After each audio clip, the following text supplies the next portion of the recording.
Hello, my name is King Azaz, I remain Ned. and this is the Force Unlimited, yet another Star Wars Unlimited podcast. This is episode number 8.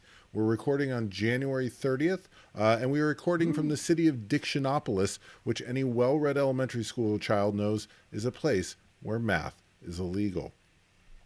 This is going to be a math-free episode by the transitive power of love. I love math, but I refuse to allow the Force Unlimited to become the Khan Academy's SWU edition. So we can't teach math every episode. Can't we though? I mean, we could, but we have to make our brand bigger, right? Like, vertical Okay. integration, horizontal integration. We are more than mere math. So All right. I will find a way though to smuggle some math into this episode. Mark my words. I believe you. You are one prone to skullduggery and crime. All right, Ned. So let's talk about the match we just played. Who played? Who won? We played two games. I was playing Leia Red. I've seen the garbage rollers absolutely stomp with it, and unfortunately, I was not able to repeat that performance. I got completely obliterated by Krennic Green. Just two games in a row. Wasn't even really close. There were some moments where maybe it could have gone one way or the other. My feeling about it, having played the deck now, after having seen it, is that it's a deck that rewards a lot of careful piloting decisions, which is maybe not the best choice at this time on a school night. I think, yeah. Of note, dear listener, we are recording on a Tuesday night, which is unusual for us. I will be away next week, so we're actually about 2 weeks behind our air date. So the world might be a very different place. There may be a green Yes. villainy leader. It's gonna be a different place. And we are recording on a school night, so bear with us. Yeah, that was I expected to get shut down, Yeah. but there's too much early beef in Green Krennic. Yeah. Between the Death Stormtrooper and the Yep. Shore Trooper and the Yep. Cell Block Guard, there's just a lot And the of. Consortium Star Viper trades really well into my early air units. I actually, in a later Yeah. segment, we're going to talk a little bit about Consortium Star Viper. That Ooh, card, the first game, pulled was its real weight. good. Yeah. And it's fascinating because sometimes you're using it for restore, sometimes you're using it just for a 3/3 in space because you need to, not die in space. So that was the game. Takeaway is that I think aggro for me is that aggro is not take this the least pejoratively way possible, Ned. But aggro in Star Wars Unlimited is in all games it can be a high skill deck archetype, Yes. but in Star Wars Unlimited it definitely feels like there's a In particular, yeah. nuance Yeah. that takes experience and training. Yeah. Aggro is you make very few choices, and so you have to make the choices exactly right. That's a excellent way of Yeah. phrasing it and thinking about it. Yeah.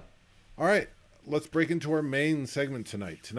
First up, we're going to talk about bluffing. Ned, Oh, boy. you are the expert in skullduggery and crime, Oh, previously man. established. What do you have to say about bluffing? Well, I think that bluffing is something that people really like in games, but I think that people use the term bluffing in an overbroad way, in that they use bluffing to refer to any kind of misdirection, and I don't think that that's really what bluffing is. Okay, so I guess the Yeah. threshold question is, what do you think bluffing is? My definition of bluffing, and I'm perfectly willing to hear a different definition of bluffing, is you are making a credible misrepresentation about information that you have access to, but your opponent does not, in hopes of gaining an advantage. That is the core of bluffing. And all of those words, as in most good definitions, are doing work. Yep, they're all load-bearing words. I was listening, Yes. and I love that. I don't know that I've completely wrapped my head around that. Okay, so let's start with the contra. What is misdirection? So, misdirection is when you are attempting to get your opponent to believe something that is not necessarily true. I think that a classic example of a misdirection that is not a bluff is what's called the pen trick in Magic. So in Magic, when somebody makes an attack, you choose how to block. And so a really common situation is your opponent makes a move as if they are about to attack, and you pick up the pen. When you're picking up the pen, you are signaling to your opponent, I'm about to mark down my life total, I'm about to take damage. And so that is signaling to your opponent that you don't have anything that you can possibly do. But when you pick up the pen, you have not done anything. You have not said anything. You have just misrepresented the state of the game in a way that is within the bounds of the rules, but is not bluffing. You are not making a credible misrepresentation about information you have access to in the hopes of gaining an advantage. You are pointing your opponent's attention somewhere that it shouldn't be in hopes that they will forget that picking up the pen is not a meaningful game action.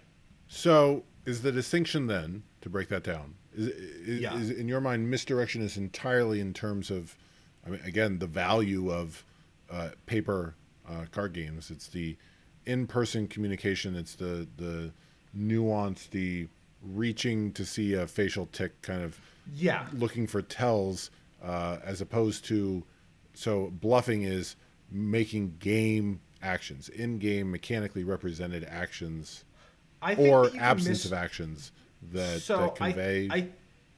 I think you can make a misdirection in game actions. So I think a good SWU example is if I'm attacking with units in the ground arena, I am drawing your attention to units in the ground arena. If I have a particular unit in the space arena that I'd like to keep alive, I might make moves in the ground arena to draw your attention there, and that is a misdirection. I am not making a representation about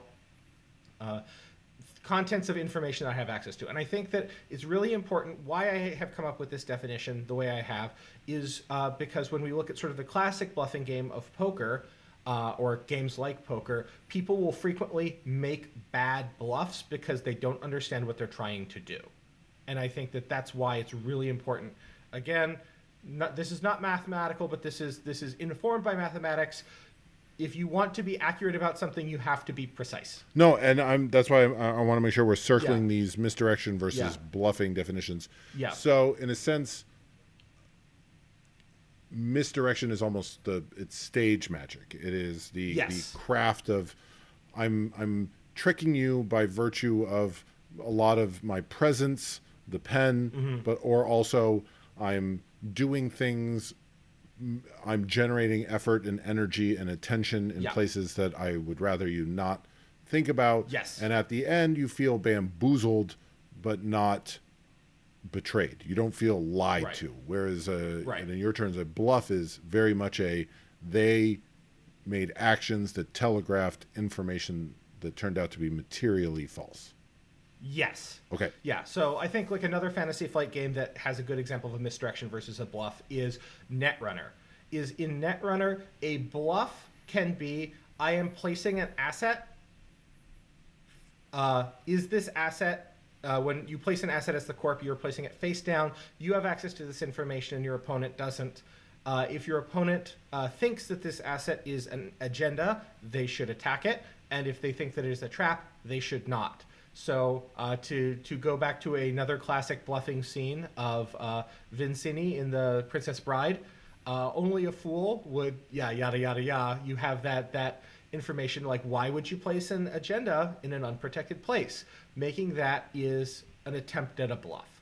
Whereas So for those who yeah. haven't played Netrunner, Yeah. which may be a non-trivial number of our listeners, the general premise is, because we're going to come back to this, it's a classic. Yep. As Star Wars Unlimited becomes more competitive, I think there's a compelling argument to be made that Netrunner is currently the reigning champion for FFG competitive. The historical reigning champion. Historical reigning champion. Yeah, I mean, yeah, obviously, yes. right now there's one competitive game out Yes. but By of all the FFG, FFG games, I Yeah. think Netrunner is the historical reigning champion, the game to beat if you want to have more Yes. prestige. And one of the Yes. components is one player. It's an asymmetric game. Places their they place their victory point cards face down, but they also Yes. place other cards face down. And the Yes. runner's job, the other asymmetric player's job, is to discover the victory point cards before they die from discovering the non-victory point cards. So your Yes. point is placing the placing a card that's completely unprotected outside Yes. all of the visible defenses, Right. unprotected, is very much That can constitute a bluff. Yes, right. that can constitute a bluff. Yes. Well, it's almost a challenge, right? Like, I mean, it's Yes. that's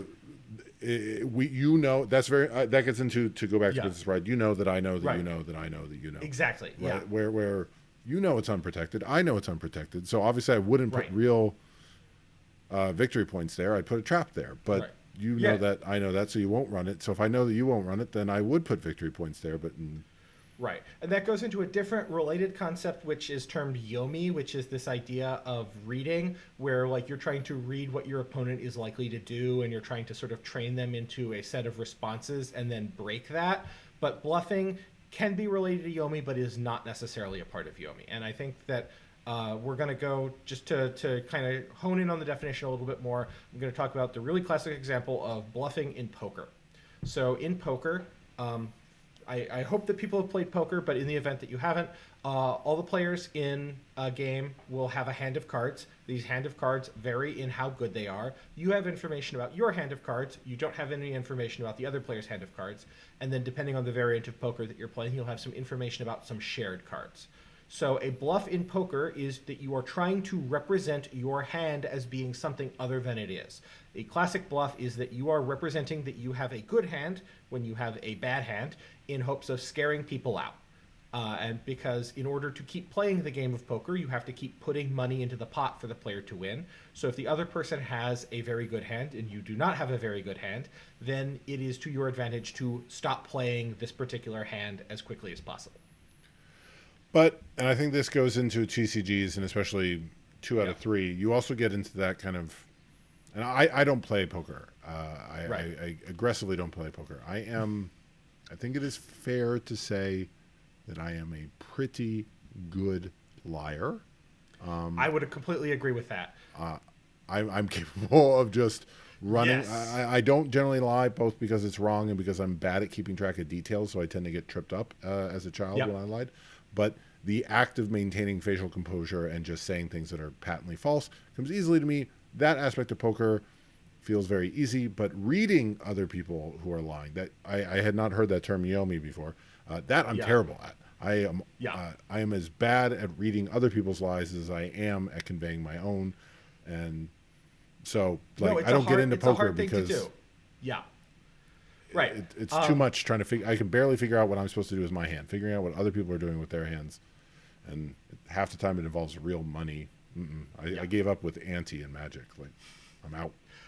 I will say that you are looking at the 2012 fall champion of my graduate institution for the department poker tournament. So, you know and those people understood math, I presume. So odds. They to varying degrees. They understood math. Same thing. So with big they lost. Degrees. They You lost. get lost in the sauce. Yeah. I have known a lot of people who have gotten lost in the sauce. But a way that people bluff badly in poker is that they will continually bluff. They will, and then they are not making credible bluffs. Again, the idea behind bluffing is that you are making a credible misrepresentation. If you are bluffing literally every hand, any bluff you make ceases to be any hand that you're attempting to bluff on ceases to be credible, and you're not bluffing anymore. It incentivizes the other players to behave differently because you are not bluffing, you are just playing badly. So I want to follow up on one thing. You mentioned an aspect of bluffing being pretending you have a better hand than you do. And please do not at us in the comments with your poker wisdom. I'm not going to take it up. But based on my experience in Netrunner and so forth, how often would you say you need to bluff to having a worse hand than you actually do? That you want to a non-zero number of times. Because if you've got the best hand, let's imagine that you have the best possible hand. If you let everybody know that you have the best possible hand, then everybody is incentivized to get out, right? To stop spending money. So what you want to signal is that you have a hand that is sufficiently good that you want to stay in, but not so good that it drives everybody away. And so you are typically trying to signal in this clever way when you're bluffing in poker. It's less often called a bluff when you're trying to indicate that you have a less good hand than you actually do. But I would consider that to be in that classic definition of bluffing, where you're making a credible misrepresentation about your information to gain an advantage. If you are signaling that you have like a pair when actually you have a straight, then that is a meaningful misrepresentation of your information in hopes of gaining an advantage. Okay, so this goes back to tying this back into Star Wars Unlimited. Yes. In poker, Yeah. it's not a binary win loss. If I Yeah. win a little, I'm sad. Like Yes. if I blow a royal flush on a tiny pot, I feel Yeah. that's not really feel a win, bad. right? Right. Like you did not take full advantage of your opportunity. Right. There's an element of drawing out Yeah. more victory, and Yes. maybe I'm just thinking too macroscopically, but with TCGs specifically, dude bashers like Star Wars Unlimited, you either win or you lose, right? And so there's an element of how much are you trying to bluff in order to draw out, right? Like you're trying to slow them down so that you can play, get two back-to-back actions. I don't have the thing. This will allow me to set up the thing.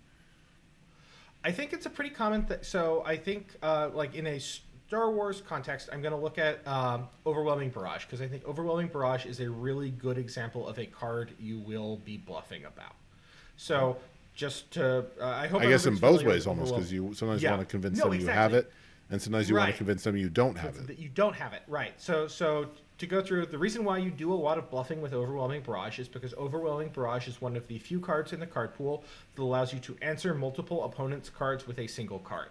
So if you have a reasonably sized unit on the board and you are playing certain aspects, or even if you're not playing certain aspects and you have a lot of extra resources, you can play Overwhelming Barrage and possibly take out a huge fraction of your opponent's board, or all of it. So let's consider those two cases. The case of you do not have Overwhelming Barrage and you wish to bluff that you do. In the event that you do not have Overwhelming Barrage but you wish to bluff that you do, Wait, if you are I'm going to behind... pause you. Oh, sorry. Why would you want Yeah. to bluff that you do? Like, I mean, what's the What's goal the there? game? Yeah. Right. The goal there is typically when you are playing Overwhelming Barrage, let's imagine that I am playing a more controlling deck. I am the control against another player who is the beatdown. The beatdown wants to attack my base, right? They want to spend their units attacking my base. If I am signaling that I have Overwhelming Barrage, they have to send some of their units after your units so that you cannot Overwhelming Barrage, because Overwhelming Barrage relies on you having a unit there. So you are preventing base damage in one way. You are also going to encourage that player, if they can't take out your unit, to not play units from their hand. And the reason for that is each additional unit that you play, if you've got like a lot of small units, you can get those all cleared up by a single Overwhelming Barrage. Whereas if you were So you're holding them around for after the board wipe. Yeah, you want to wait till after the board wipe. So that's when you are signaling that you do have an Overwhelming Barrage, right? Okay. So in that case, what you are trying to do is you are trying to misrepresent that you have that Overwhelming Barrage in your hand in hopes of making your opponent slow down, right? You're trying to make the aggro player slow down.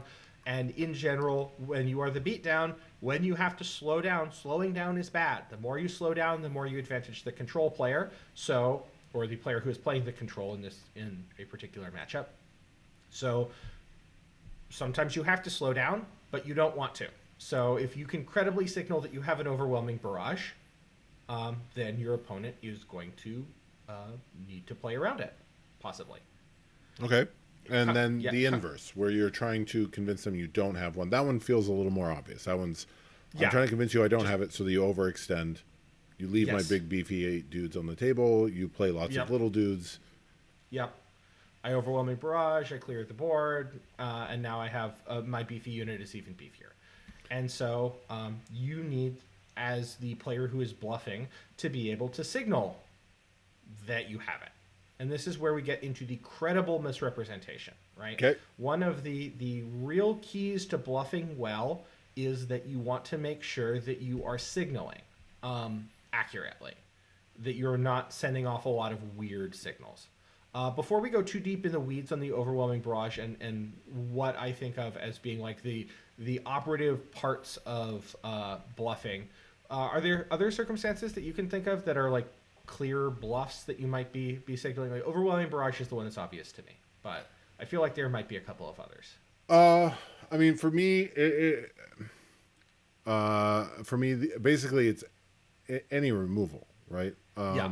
So, Power of the Dark Side, right? Like, I want Yeah. you to play something really big into an empty board, Yes.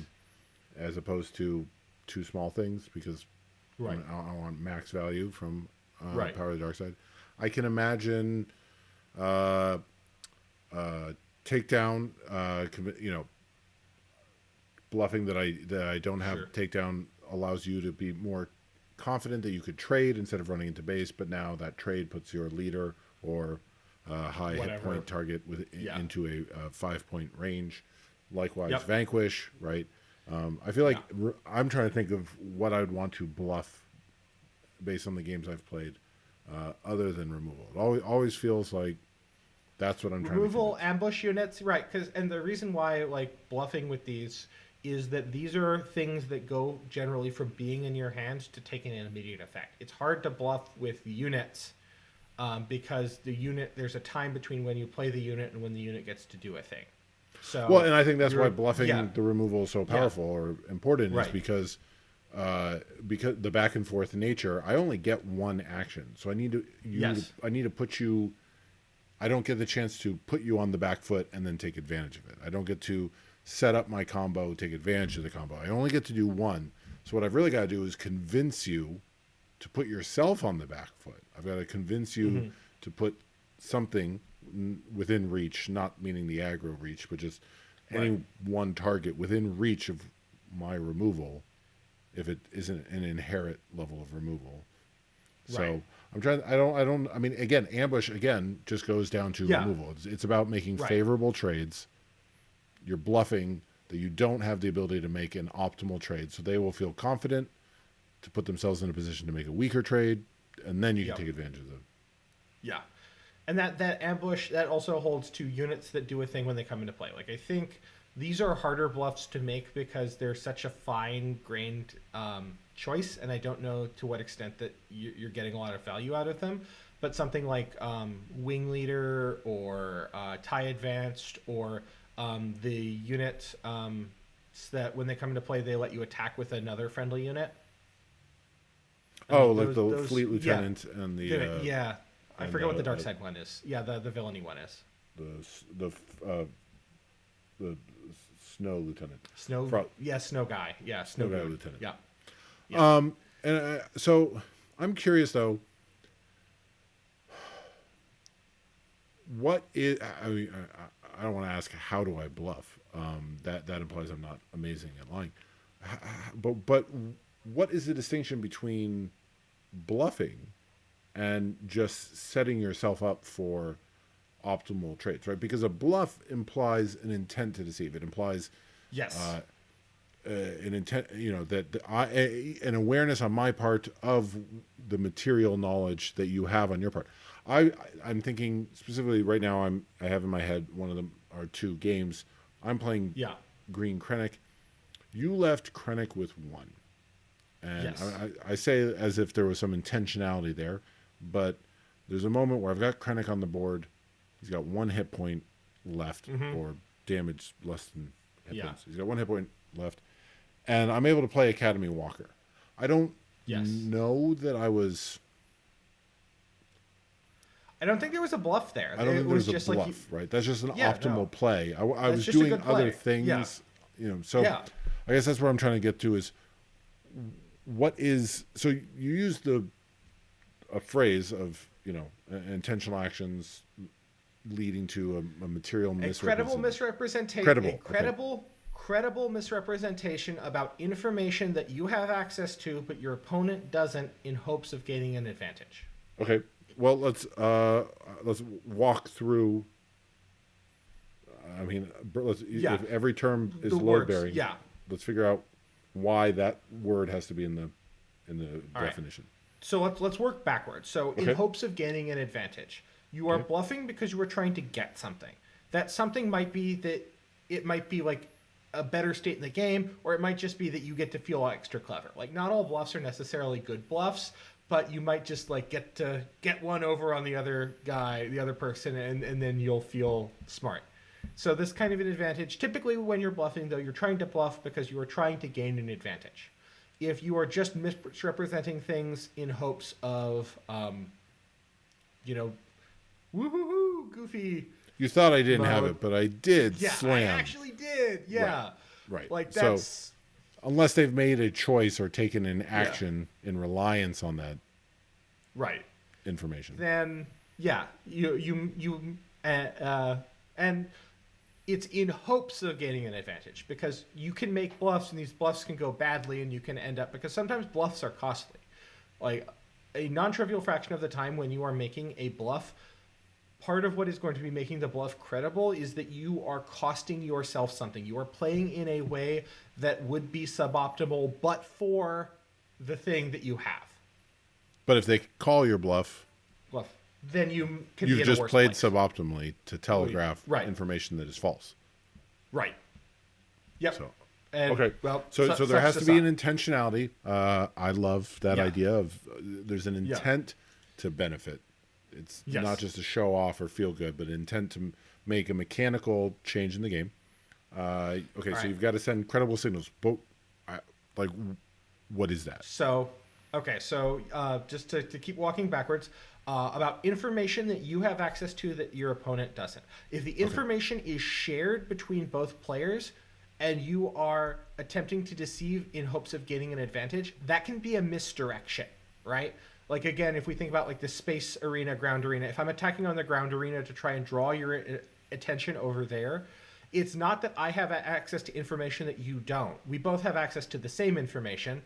It's just that I'm trying to make certain parts of the information more salient to you in hopes that you forget the other That's just information side that you games totally have that- access to. Yeah, exactly. You're Yeah. trying to figure out how I'm going to spend the resources on this ground arena pitch battle, not Right. realizing I'm actually about to spend these resources on the space arena that you have forgotten. But Right. I have no secret knowledge of a secret unit. There's no morph. Yeah. It's just Right. don't think about it. Okay. Yep. Just, So it's got to yeah, be. look over here. Yeah. So what is information? I mean, I assume there's no information that I know that you don't know. That's not my hand. It's mostly your. I mean, I think that there are a couple of other places. My hand, my sideboard, and my deck. Right? Like, I have information about my hand that you don't have access to. If it's a closed deck list tournament, I have information about my deck that you don't have access to. And if it's a closed deck list tournament, I have information about my sideboard that you don't have access to. So this goes back to And- that drawing out the pot that, Right. I mean, best 2 out of 3 means you're not going to lose a game just to win a later game. But No. the risk could be I'm elevating the risk in this game. Of the suboptimal play is in this game, but I will very much reap the rewards. Right. Another bluff that I think that you can make. So talking about sideboarding, let's imagine that we're talking about what's the consortium starfighter? Star Viper, yep. The green. Yeah, 3/3, yeah, yep. yeah. Red 3 and that interplay. Right? Like if you're running Consortium Star Viper and I'm running Red 3, sometimes I'm really unhappy, right? Because if I'm playing my Red 3 and you attack it with the Consortium Star Viper, you're able to trade your Consortium Star Viper into my Red 3. So I would really like that you side out. That in like game 2 or game 3 that you get rid of your Consortium Star Viper. It might be I the mean, case. I feel like Energy Conversion labbing my Star Viper into Red 3 was that hurt. Yes. I had a hand that had a lot. Yeah. Rook. Well, it hurt you, right? I had Yeah. Rook in my hand. I had DJ Des, the Super Laser Technician in my hand. Yeah.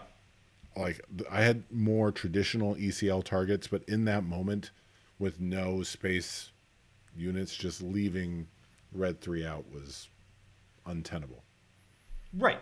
And so So you like, want to go get it back out. to that- So you're trying to. So draw it So out of my. I want to get it out. So I mean, I don't have a good example of this because I don't know why you would take Consortium Star Viper out of your deck. But let's pretend that you only have it in there to deal with my red 3.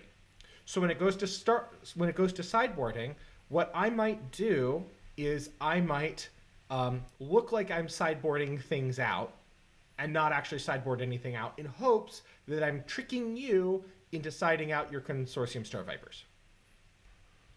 That sounds like misdirection, Ned.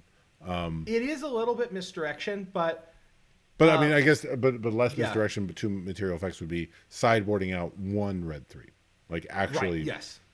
So here's this Yes. pile of cards. I am sideboarding out red 3. Yes. One of them. I'm going to leave 2. Yeah. Hopefully, you're thinking I'm getting rid of all Getting the. all of them out. Right. So then I take yeah. out my Consortium Star Vipers because they exist in part to deal with. Red 3, maybe. I'm not saying that that's actually a good idea. This is just like No, the example. but that the sprang to idea mind. of yeah. using sideboards, we don't have enough of a card pool or enough tournament experience in Star Wars Unlimited to give a very specific Star Wars Unlimited example. But okay, right. I'm following. All right, so Right, but and then the last thing is that so that was the information we have access to. Sorry, go ahead. I was going to say no. I was doing the same math you were Yeah. working backwards. So Yeah. I've got to make there's a benefit using information that I have access to.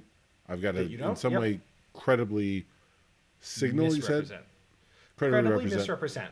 So the way typically that you credibly misrepresent information is you send a signal.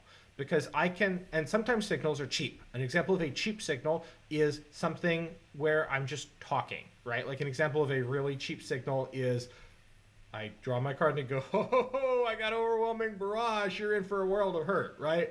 Like, I mean, that feels like 7-year-old level. Oh, no, like, signals, exactly. But it's a signal, right?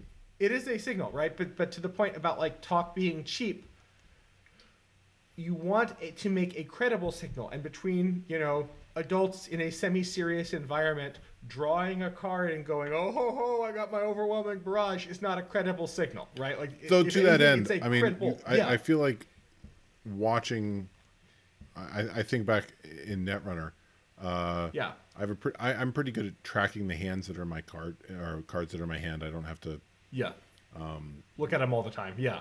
And so placing a hand down that I was unsure of, but I mean, again, that's the adult version of oh ho ho. It's still like elementary level parlor or chicanery, but the idea of like, oh, I've got exactly like an easy decision to make with this hand. I'm going to take a moment to drink my Dr. Pepper and like tidy up all of my servers, even though I'm actually mulling through, shoot, I drew a card that really leaves me in a lurch. I don't have the immediate answer, right? That is the slightly more nuanced oh ho ho, but that quick telegraph. I think another and it costs you nothing. way that you could do and I think another like free example is counting your opponent's hit points on their cards. So like a really common, if you're trying to signal overwhelming barrage, you might ask them like, so what how many hit points you got, or like counting, like looking at your unit and counting, right? I mean, to that end, that's actually one of my go-to tactics for misdirection, which is just I want to pretend I'm really focused on the ground arena when I actually care about how many points you have on a space unit. But okay, I'm tracking. Okay, so credible signals. Talk is cheap. What kind of not cheap credible signals can you send? Leaving 5 resources up and passing. So you're not taking the initiative. You are specifically, I am passing, right? Like if I have 5 resources up and I have cards in hand, I'm signaling, like I could have played a unit. If I have 5 resources, there are probably units or other cards that I could be playing. But if I am passing with 5 resources up, I am signaling to you, I am waiting for you to play additional things so that I can kill them. I feel like I can't do that with overwhelming barrage anymore. I feel like the likelihood that I'm going to play against a listener who like calls me out on that's and the cost is non-trivial. Right. It's greater because than 0. If they pass back, then you've lost your opportunity. You've lost a resource advantage, right? Like those resources did nothing. Okay. Yeah. Another example of this that that is a semi-credible signal is resourcing up to 5. If I'm playing a deck that tops out at like 4ish, but I have overwhelming barrage in my set, and I resource up to 5, like I have spent a card to signal I am now moving up to 5 resources. And if your opponent, and again to the point of credible, your opponent needs to understand that your deck tops out at a certain level, because if you are not if you're playing like a normal deck and you resource up to 6 or 7 before you stop, that's not a signal. You're not sending any information there. But if you stopped on 4 last turn, and now you're going up to 5, or I think a better example of this, rather than overwhelming barrage, is with Palp, right? Like if you're running Palp at the top of your curve, or some other like big boy at the top of your curve, resourcing up to the level to get to the top of your curve is a signal, and sometimes Well, it can and be I expensive. think Yeah, for me, it's the pause, like you said, the pause and then yeah, the resource, right? yes, You're running black red, you have access to Palp, and yeah, so you hang out at 7 for a while, yeah, and then suddenly you resource to 8. That's it. yep, You drew something that merits 8 right. when really your hand is just 2 Death Star Stormtroopers. Right. And unfortunately, one of the things about credible signals is that the more costly a signal is, the more likely it is to be credible. And what I mean by that, to be very precise, is talk is cheap. If things are cheap, then they're kind of free to do. People won't always do them because we're not perfect signaling machines outside of people who play an enormous amount of poker, who like do the hood and the sunglasses and the hat and the whole 9 yards. Like most of us, we're chatting, we're like ooh ah yay as we draw cards. Right, right, right. So we're sending signals all the time.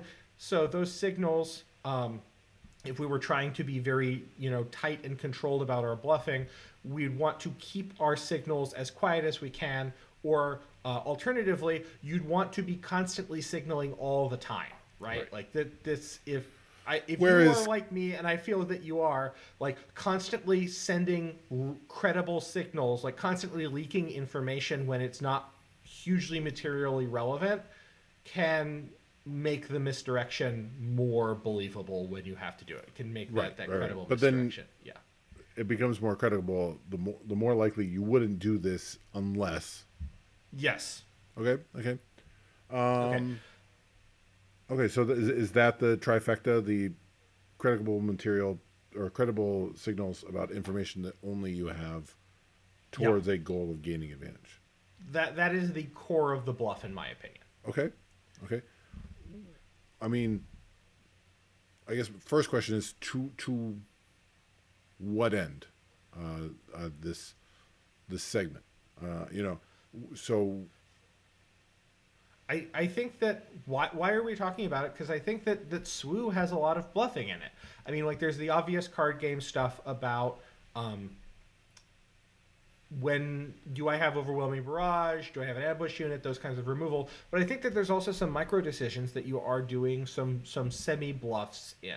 I'm not sure if they're full bluffs, but I think an example of this is passing and taking the initiative. Right, like when you're taking the initiative, you are frequently leaving stuff on the table. Right, like I am having to stop taking game actions because I want to go first next round, and sometimes what I want to do is I want to encourage you to take the initiative before you've done everything. And sometimes it's just calculated out, right? Like you can brute calculate out, I need to go first next round or else you are going to kill me. I need to go first next round or else you are going to be able to trade away your board into my board.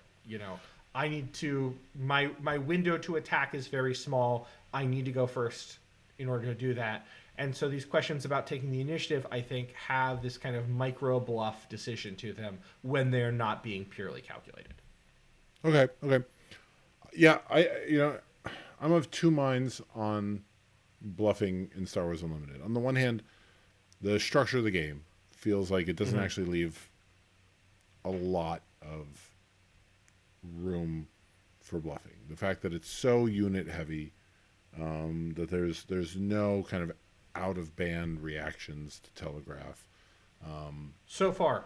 so far. Which and yeah, so far. But when it's my turn to do a thing, I know that I'm going to do it no matter what. There's no secret Yeah. information about the next action I get to take. Right. So on I the one have hand, perfect information about this particular action. What about this you might particular do action, next. but Yeah. it also feels, in a sense, Star Wars Unlimited kind of feels like a Victorian novel in that if everything's so rigid, then the tiniest gestures actually matter, right? Compared Mm-hmm. to uh, something like Legend of the Five Rings, where it's my Mm-hmm. turn, I'm going to do my stuff. I'm going to do all my Yep. stuff. Like, feel Yep. free to go grab a soda. And Yep. so a soft gesture, like, and it doesn't even mean, I don't even mean physical misdirection, but just I have to wager my entire turn to convey a signal to you. Whereas Right. with Star Wars Unlimited, I get one action this turn Mm-hmm. before you get to respond. So that means you're hyper focused on the one action that I'm taking because you can't take your Yes. action until I take my one action. Mm-hmm. And so then, oh, like she showed her ankle. Like, oh, Right. like he arrived 5 minutes late, Oh. right? Like, oh, Yeah. why is he attacking with this unit instead of with this other unit, right? It becomes Mm-hmm. very much this, like, this one little dance has every movement matters. And so I do feel that, like, things that kind of become taken for granted in games where you get to take your whole turn suddenly gain gravitas, gain weight, which then Yes. allows you to still only one action that you're throwing away to bluff. But now that bluff is read, right? Like that bluff Yeah. is telegraphed in a way that I think, I mean, a good player is going to know that you may or may not be bluffing and evaluate, but at least Right. you don't have to worry about the signal getting lost against the backdrop of a whole turn. It's this one action.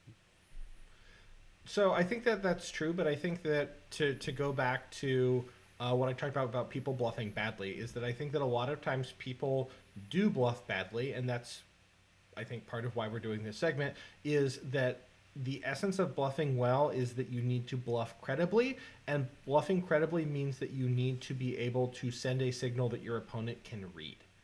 And a lot of times I think people are just like making so much noise that it's hard to like you see this with suboptimal players like Parker and myself, for example, or at least myself. Like a lot of times I think that a much better player could be trying to read into it, and you get this like, are they really cleverly bluffing, or are they just an idiot? Right. And Well, I think that right, like the yeah, greatest swordsman in the world yeah, doesn't fear the second best swordsman in the world, right? Like, so yeah, okay. So essentially, you have to ensure both that you are sending out the right level of signal. Good bluffing requires yeah, the right level of signal because if it gets yeah, lost, then all you're doing is making slightly suboptimal plays. yep, Like, but if you're making suboptimal yeah, plays without telegraphing anything, then all you're doing is playing right, suboptimally. yes, But likewise, be mindful of the skill level of your opponent. That yes. if they're not going to be picking up what you're putting down, then stop putting things down. Right, and I mean this is a new card game. We're coming into this with a lot more experience than a lot of other card games because I think that you know the world of card game theoretics has advanced in the however many years since Magic was released. But at the same time, I think that SWU has a lot of really new features, and I think that it's going to be interesting with release and moving forward how good we get at sending these little micro signals and how good we get at picking them up because like you said that there's that dance element to it that you don't see in a lot of other card games because of the alternating activations. Yeah. To that end, I was at the road show over the weekend, and it was good to get out of the bubble. To, you know, watching Garbage Rollers Tower Number 9, watching all the constant YouTube content, becoming versed in plays, and then sitting down with actual human beings who aren't high on, you know, Fantasy Flight's farts, like that, Yeah. that are just like showed up, have played a lot of Magic or Lorcana and learned how to play SWU an hour ago, and then playing against them, it's like, actually, there's a lot that like I'm trying to signal, not even necessarily bluffing, just letting you know this is where the game is going, and just woo woo woo woo, woo, over here, Yeah. and like, oh man, like keeping up. So that's right. I have 5 more things I want to say about bluffing. Oh, please. I'm lying. I have nothing more to say about bluffing, Ned. Ned and I have initially avoided talking about spoilers up until now, mostly because I feel like I'm an idiot and probably don't have a lot to contribute, and Ned really dislikes incomplete data sets. However, I've said it before, I'll say it again, Star Wars Unlimited is making me feel things that I've never felt before. It's awakening things inside of me. I feel like I want to break into song.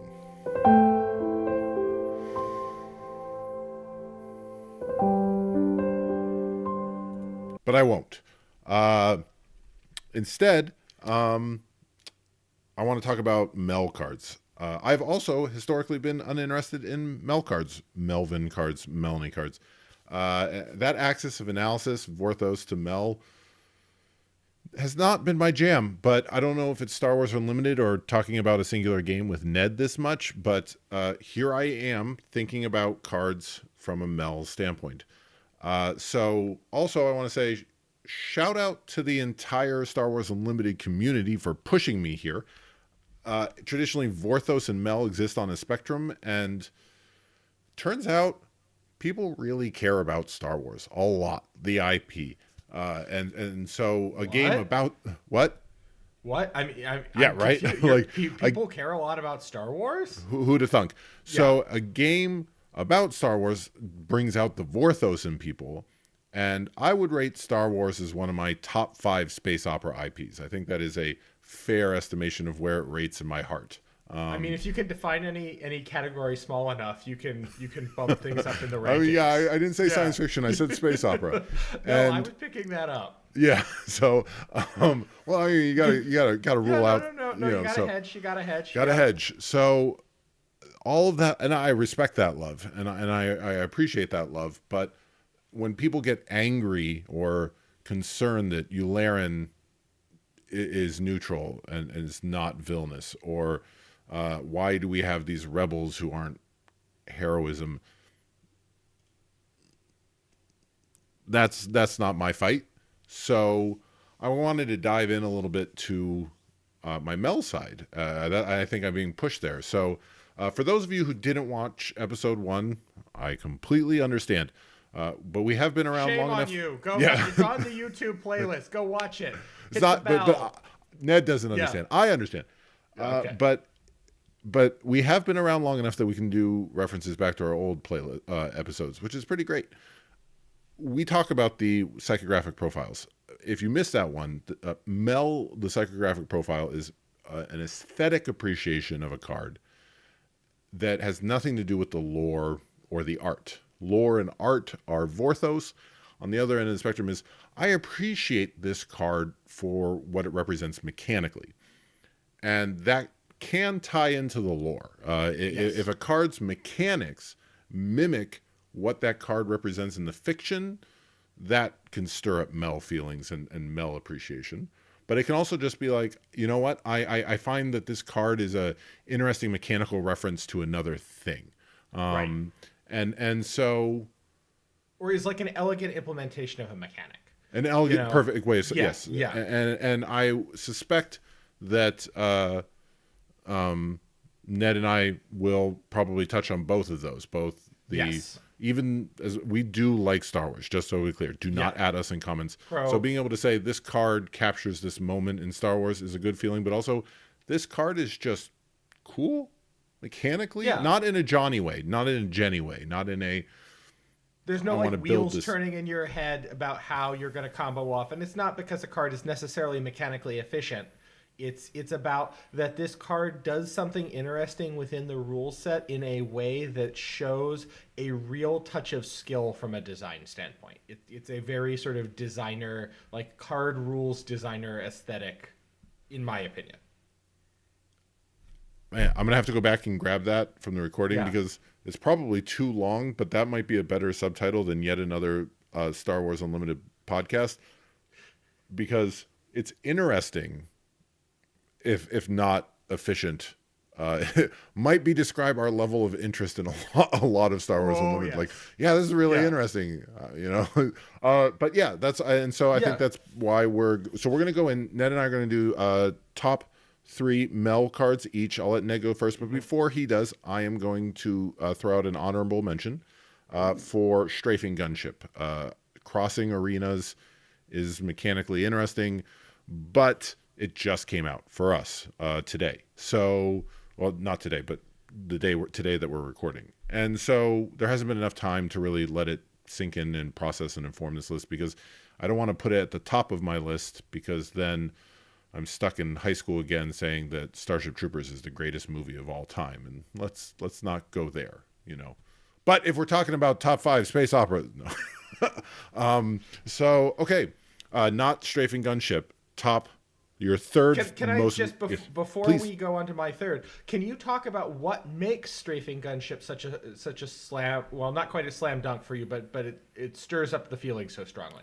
Sure. I mean, mostly again, it's crossing arenas. It's Yeah. anytime something, I think, breaks a rule in a simple manner, that Yes. I find fascinating. We have built a game. Not we. The devs have built a game Yes. that has 2 arenas, and so much of the game thinks about those arenas. You have cards that say do a thing, but you have plenty of cards that also say do a thing to a ground unit, or Right. where the defining aspect of the card is not a trait, but it not a leader or not leader. It's which arena it's in. And so Right. the entire game is built on this supposition, and then you have a card that says, either's Maybe good by not. me as Yeah. a unit. Yeah. And Yeah. then it's a strafing gunship, right? Like, I mean, and I'm less excited because I don't know that there's an iconic strafing gunship in Star Wars, but I mean, there is in maybe all science fiction, but a ship flies Sure. over, it shoots people on the ground. Yep. That's one of those things that feels so simple. I mean, part of me almost wonders if it might one day be keyworded, but it's just nice. It's just, Yeah. again, elegant, right? What's Yeah. its cool? I mean, the It's -2 is elegant. great, Yeah. and I mean, it goes great in your Jin Yeah. Urso Jedi deck, but my Jin Urso Jedi deck. But the Bombay cards, Sapphire. the part that Yeah. just really sings is that. Also, but the -2 makes sense. They're on the ground.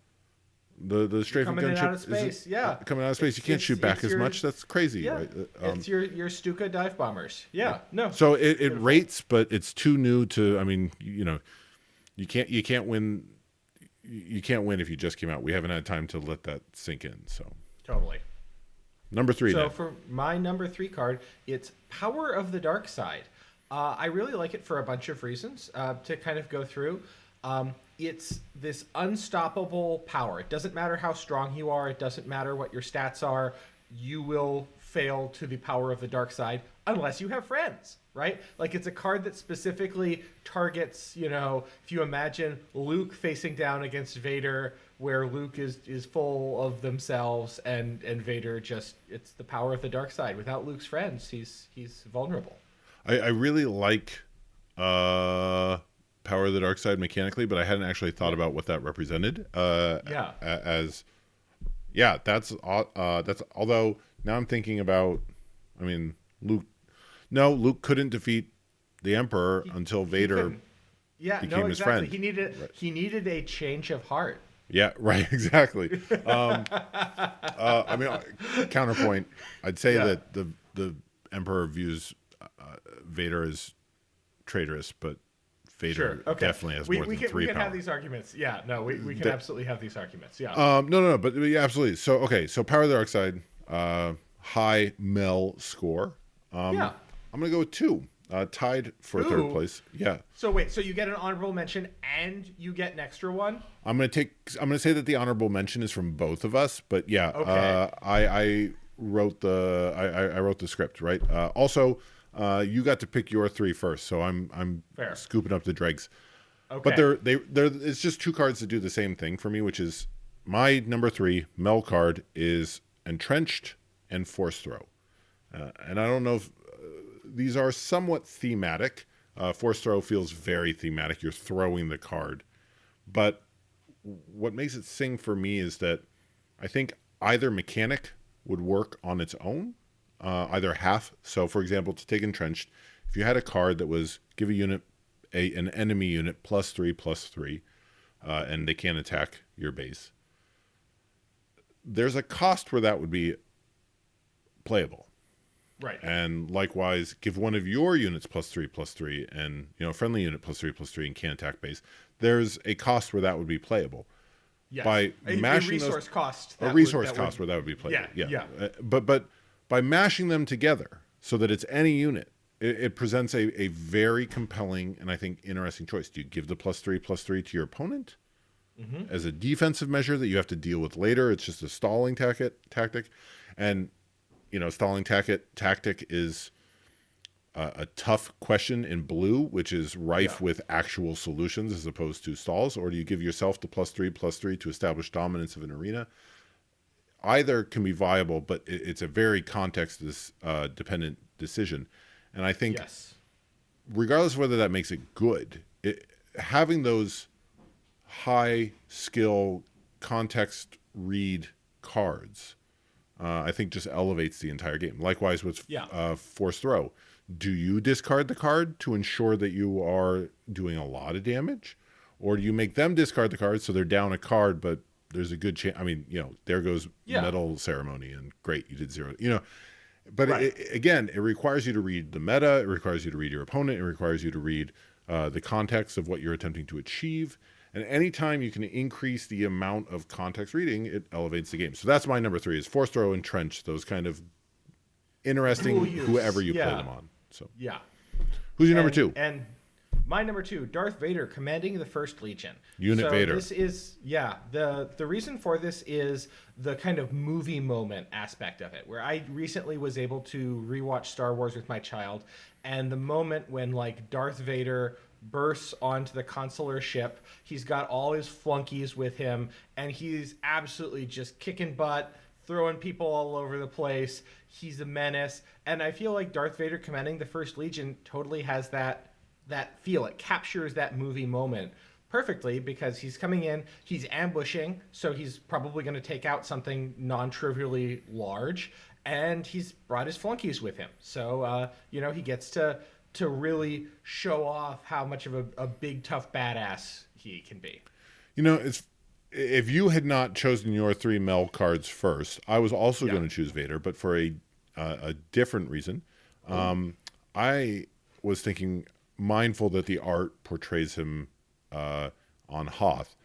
I was picturing him in Rogue One, and you say flunkies, but I say entourage, where Rogue One Vader turns off the lights on his respiratory device so that he can be cool in the dark to start attacking the rebels. He wants to make that grand entrance. He's just a drama queen, and so in my mind, he's showing up to be awesome with the ambush, but he's only going to do it in front of friends. He's only going to be super cool Vader if he has some other people around to watch how cool he is. But your argument I think is probably more compelling that they're he just brings this legion. I don't know. Yeah. Darth Vader is it possible to say he's jumped the shark? Like he's just become too cool and too awesome all the time? Maybe. I don't know. I mean, no, I think you could make that argument that I'm probably unfairly dunking on him from Rogue One. Vader's super cool. Okay, my number 2, I'll be fast, is because I chose it for the same reasons as number 3. It's Redemption. Just again, both ends of that card are reasonably playable. Maybe not at that resource cost, but a 6/9 Sentinel in space, and a 6/1 in space that heals 8, But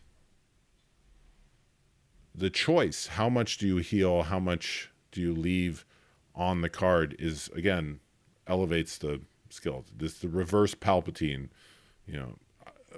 absolutely. Those interesting micro game textures. Whenever those show up in a game, those kind of micro decisions where you're essentially playing a little mini game of how much damage do I think my opponent can inflict. So how much healing do I think that I can reasonably pull off on the redemption. That adds a lot of fun game texture. Yeah, and I Yeah. yeah, it's just the Sentinel because it's from the movie scene. It's this Yep. giant capital ship that kind of gets in the way, that provides a barrier. It's a healing medical frigate. Like, I mean, that whole it's a strong Mel card. No notes. But your most Mel card, Ned.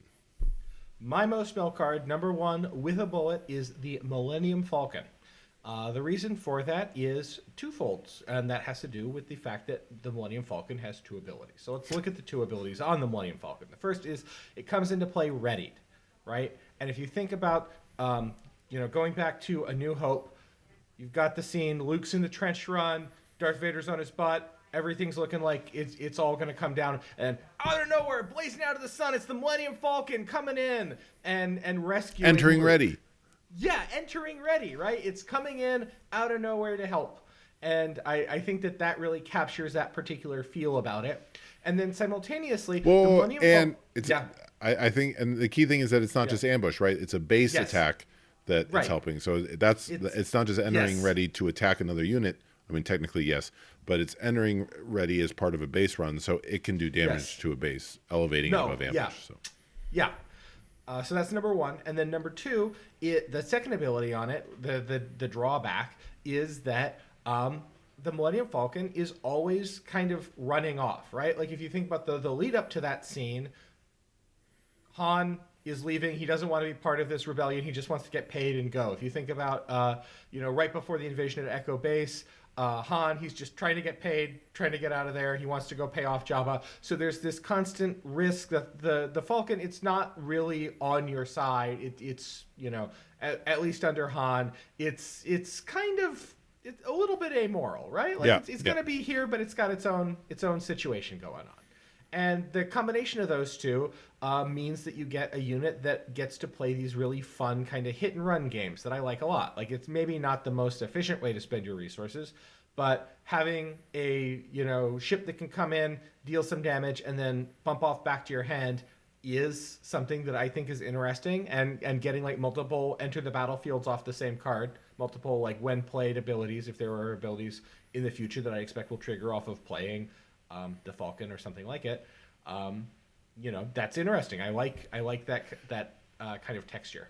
It's funny that you view the upkeep cost on the Millennium Falcon as this Han Solo, running away, bouncing the hand. Whereas for me, it's, one of my favorite Star Wars characters, Rey, the garbage will do. Like the Millennium Falcon is just this hunk of junk. And so it's just, pouring money into giving Chewbacca money to go buy parts to fix it. So it could go either way. All right. My most one. Oh, what? Yeah. What's your number one? Is Chirrut. And because he hits two notes, thematically, that kind of last stand at the Alamo, just you can't take him down effect is great, represents his final scene, and also his leader side +2 HP to units represents, he spends most of the movie being a blind sage, just kind of doling out wisdom. Advice. Yeah.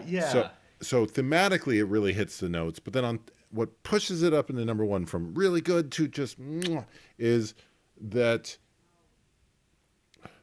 a lot of games, especially digital TCGs, health goes down. But in Star Wars Unlimited, damage goes up. And so you could have a unit in Runeterra or something where they can't go below 0. And so the health goes down, you get to 0. And at the end of the round, if it's still at 0, it dies. But you have an opportunity to heal it. And that's a different balancing effect. But with Chirrut, the damage can go above his hit points, and you could in theory stack 30 damage on him, and you could in theory heal for 26 to bring him back down into survivability range. That's a big number, but it kind of it's just it's that little nuance that highlights kind of how Star Wars Unlimited the damage going up is a little different than not all games.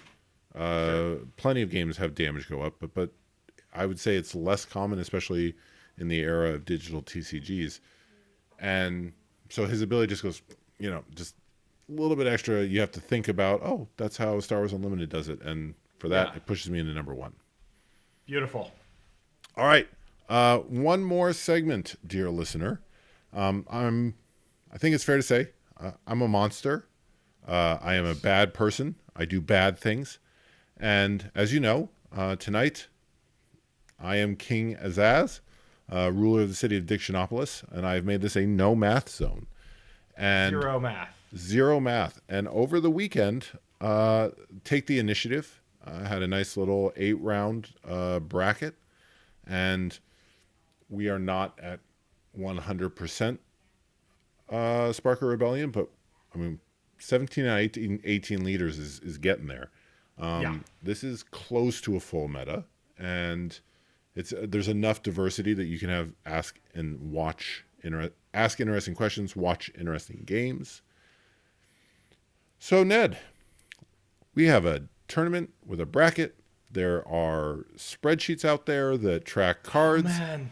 Yep. Let's talk about how we feel about this game. I mean, I would really love to be able to look at looking at this population of units and running a regression to see if we can do a better job of predicting cards for tournament viability. But I'm not going to do that. You don't get to. I'm not even going to think about it. I'm just going to go, wow, this in a completely unquantifiable way feels interesting. Yes, feels interesting. Emotions. Let's do it. Okay. What do you think? Just looking at some of the deck lists. So I kind of spoiled this a little bit going in, but you sent me the tournament results, and I noticed that there was a Leia Red in there, and then I immediately went through the garbage rollers. Like, they play so many beautiful games on YouTube. They have a lot of good commentary on them. And when I saw Leia spoiled as a leader, I thought, wow, why would I ever use this? It seemed incredibly niche. The benefits from it did not seem like it outweighed at all. Like, if I'm going to play Heroism Green, why don't I just play Hera and I have additional deck building options, and my leader, is arguably better when they're deployed. Never underestimate action compression.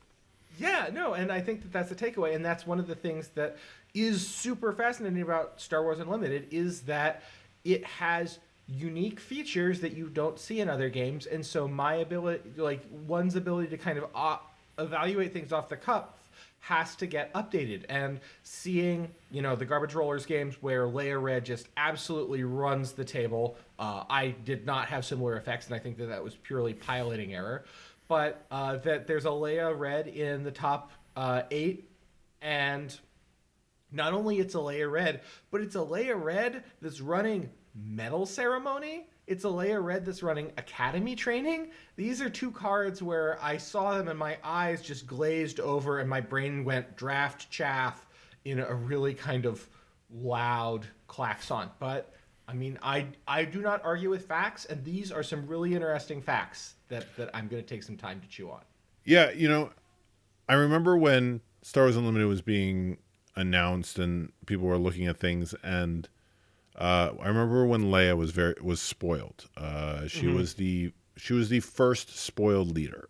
Luke and Darth were part of the announcement, but Leia came later, and a lot of people who were Destiny players, I think, freaked out a little bit because neither of us played Destiny. But my understanding through SWU osmosis is that action compression became a bit of a problem in that game. And so there was a little concern about Leia. And then she had her nadir through spoiler season. But yeah, she's absolutely on the rise. Yeah. All right, I'm going to go one. What's yours? Yeah. Nobody brought blue. I mean, people brought Krennic, so there were I believe 2 blue decks. But, and Luke, people brought Luke, but people brought blue leaders. But blue was the only color that nobody said, you know what, my leader is missing? Blue. Right. Luke's ability to add a shield, and the lightsabers are good, and unit Luke is good. I suspect that if somebody could have brought Krennic without having to be stuck in blue, they would have. Some villainous green big butts with red or yellow might have, it's just Krennic's ability with the restore in villainy is, but nobody said, there just 0 of 8 decks said, I'm going to bring blue. And as a future blue Yeah. player, that was sad. Yeah. I mean, I I think it is interesting. I'm curious to see what happens. Um, you know, I feel like in terms of the bases, the blue 25 HP base is not maybe quite as good as Energy Conversion Lab, but then again, kind of what is. I know Tyler Parrott said that shields are limited in SOAR, and that future sets will deal with shields as a currency. So Yeah. I am long Okay. on blue 25 hit point base. I'm long. I think there'll be a point where you're looking for every possible shield you can get, where there is a meaningful difference between 3 and 4 shields. But over the weekend with Take the Initiative, there was not. Nobody said they wanted to be blue. And maybe that's just it. Maybe it's not the Yeah. pool, it's the base. When there's only Could one be. 25 HP base per color, it's, what happens when you can go Yeah. red without going Tarkin Town, Right, and I think that the leaders are interesting. The pool of leaders that we have, not all of the niches have been explored. Like I think that heroism doesn't have too many what I'd call more like controlling to mid range leaders, and I think that villainy doesn't have too many aggressive leaders. You know, putting IG-88 to one side, and I think Viable that as yeah, aggro leaders. yes, I think that he will. His day will come. His I, day I will love come. that bucket of bolts. I All right, agree. but putting that to one side, on the subject of 25 HP bases, something that I thought was really interesting is the presence of 25 HP bases. There were a lot of them. I think there were two full health bases, and these both were the aggro 30 HP base, which if you're trying to win a race, makes sense. But people who brought like more mid-rangey, and even some people who brought, I feel, pretty aggro-y shells. Looking at that heroic red Leia, they tended for 25 HP bases, and I feel like having an extra ability to throw around can be huge, is really powerful, and ought not to be neglected. Okay, yeah, yeah, it'll be interesting. That feels like one of those questions that people love to argue about. Are the 30 HP bases, do they have values? Is it a meta read against aggro? Do you always take an extra ability to answer early for 5 HP later? Yeah. And that just feels like a question that you can't answer until you have at least one set. That just feels... Yeah. No, I would agree with that. I think it's going to depend on the meta, but as a lifelong person who feels that the only hit point that matters is the last one on your base, give me bases with even less hit points and more powerful abilities. Yeah. Let me pay base health to draw cards. You No. will not regret it. No. I want to draw cards and I want to pay base health for the privilege. Let me That let me at it. offends me to the very core of my being. Intellectually, I get it. Right now, we're talking. This is an emotions segment, and that's wrong. Yes. That kind of feeds into one of my takeaways, which is that there was more control than I would have expected. Now, correct me if I'm wrong, but I feel like the natural life cycle of a set of a TCG set. We'll use the term format, right? Like Format. Where a format, yeah, where is if a new set is released, then the format has changed. If or a set is if removed, the format has changed. format has So changed, right? in a given, the healthy life cycle of a format is that aggro dominates because it's easy to identify aggro cards, and then and aggro is ascendant, and then over time, control as people figure out all of the interactions, all of the lines. Control is, it becomes a mid-range meta, it becomes a healthy or a control meta, and if the developers have designed things right and timed things right, then right about when control is looking like it might become oppressive, the format changes. And I don't think that that's necessarily. I think that that's like from a like extremely high level summary of how things work. Maybe you can make that argument. I think that in general, healthy formats tend to have a balance between all archetypes, where aggro, mid range, and control can all coexist until the Fire Nation attacked. sure. But yeah, top top top five if no. yeah. But I think that the decks that you see a lot in early stages of a format are linear decks, where a linear deck is you're trying to jam a bunch of cards together that all are kind of pointing in the same direction. Where a classic example of a linear deck is you have like a Foozle deck where all of your Foozles get a bonus, and so you include all the Foozle cards and all the Foozle enhancement cards, and then you run it because it's really obvious what you're trying to do. You're trying to play your Foozles as fast as possible and get the Foozle bonuses on them, and then you stomp your opponent. But I would say that in SWU, there are a couple of factors that mean that aggro is more difficult to play. I think that one of them are when you're playing aggro, and I think we talked about this up earlier, you have very few decisions that you're making, so it's very important that you make them correctly. And I think that our skill at piloting decks is not where it's going to be in like a year from now. We being the entire Star Wars Unlimited community. The community, right? Like this is a new game. It demands new modes of thinking. It demands new ways of approaching things. It demands new tools for evaluation. And because of that, when you are making few decisions, it is important that you make them correctly. And if you are playing aggro, you are trying to make few decisions. And so making sure that you are making those correctly, I think, is really important. And I will be interested to see how that develops. The other part of that, yeah. That makes me feel stressed, Ned. That's why I run mid-range, so I don't goodstuff.deck, so I don't have to make decisions. It's just the card that comes off the top of my deck, that's the best one. Yeah. I play it. Okay. Tim Tam Slam. You play the, yep. Timmy Tam Slam right on the table. The thing on curve. Yep. You play your ramp, you play your things on your sped up curve, your ramped curve, and there you go. 10 ramp cards, 40 Star Destroyers, .deck. Like that's the dream. We're good. Yeah.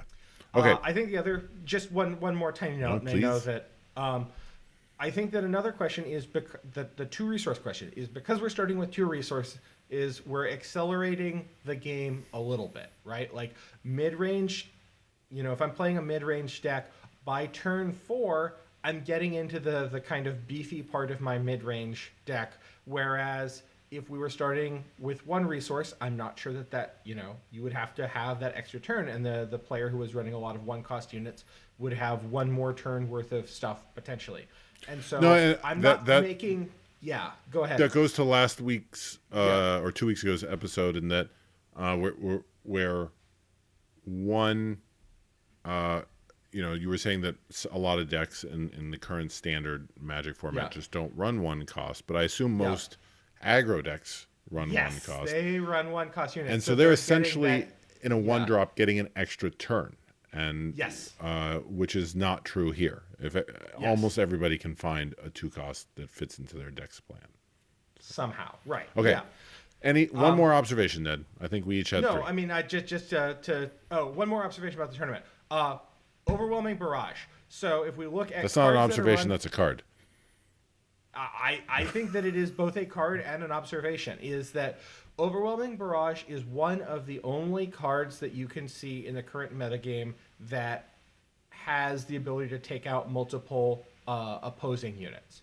The others being like Palpatine, which costs 8. And Palpatine isn't even as much damage potentially as an Overwhelming Barrage. So when you are playing a mid-range deck, when you're playing a controlling deck, you need to be able to clear the board efficiently. You cannot just one-for-one your opponent's units all the time, especially against an aggro player that has some staying power or some other kinds of reach elements. And so Overwhelming Barrage is your ticket to being able to answer multiple opposing cards for only one of your cards. And I'm going to I again haven't looked incredibly closely, so this is gut, but I think it is the only card that was run out of faction for any deck was Overwhelming Barrage. And it wasn't just one deck. I think multiple heroism decks ran Overwhelming Barrage out of faction. and I am going to be really curious as the game develops. I really hope that Heroism is going to get something comparable to Overwhelming Barrage, because it seems like a weird mirror break in a way that that offends my aesthetic sensibilities if only the dark side gets mass removal. Well, I won't let you. I know I will agree with you, Ned. I'm not succumbing to the dark side because I have you as a friend. But man, yeah, that Overwhelming Barrage makes the dark side real tempting. Yeah. So speaking of green cards that surprised me by their high presence in the Take the Initiative tournament was Consortium Star Viper. I feel like consensus is that common single aspect units are draft chaff, and yet Consortium Star Vipers seem to show up. There's I think quite a few deck lists that have Consortium Star Viper on it. Yeah.